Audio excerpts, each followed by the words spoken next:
दर्शक बंधु आपण अनेक थर जामु रोल खाइथिबे किंतु एहा खाइले हमकु कोन लाभ मिलि आज आसंतु जानिबा। आज मैं आपन को जणाइबु जामु रोल लो विशेष लाभ विषय।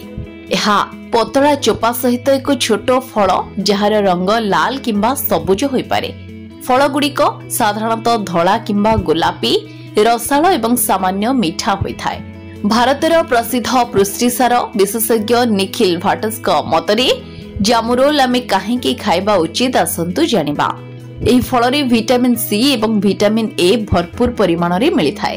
एहा आम शरीरर सामग्रिक स्वास्थ्य पई रोग प्रतिरोधक शक्ति वृद्धि करिबा एवं चर्म को सुस्थ रखिबा पई बहुत गुरुत्वपूर्ण।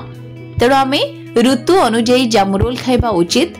जामु रोल ले अधिक परिमाण में जल रही थाए। यह आम शरीर को हाइड्रेट रखिबारे मध्य सहाय्य करिथाए। विशेष करी शरीर को गरम किंबा आर्द्र पागरे जदि आपण अधिक शारीरिक कार्यकलाप करूथांती तेबे एही फल आपणक पई लाभदायक साब्यस्त होई पारे। एथिरे फाइबर भरपूर रहिछि तेणु यह पाचन प्रक्रिया को उन्नत करिबारे सहाय्य करिथाए।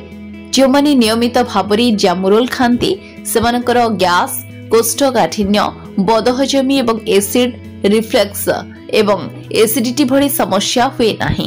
जामु रोल पोटासियम भरपूर परिमाण रे थाए जहा रक्तचाप स्तर को नियंत्रण करिबारे एवं हृदय स्वास्थ्य को भल रखिबारे सहाय्य करे। यहा सहित एही फल रे थिबा एंटीऑक्सीडेंट आम हृदरोग प्रणाली रे ऑक्सीडेटिव चाप को ह्रास करे। जो माने निजर वर्धित ओजन तथा मेदबहुलता ह्रास करने को चाहती सेमानक पई जामु रोल एक भल फल। एथिरे प्रचुर परिमाण में पानी एवं फाइबर थिबारु एहा पेट पूर्ण अनुभव कराए। Bureau report RCN Odia.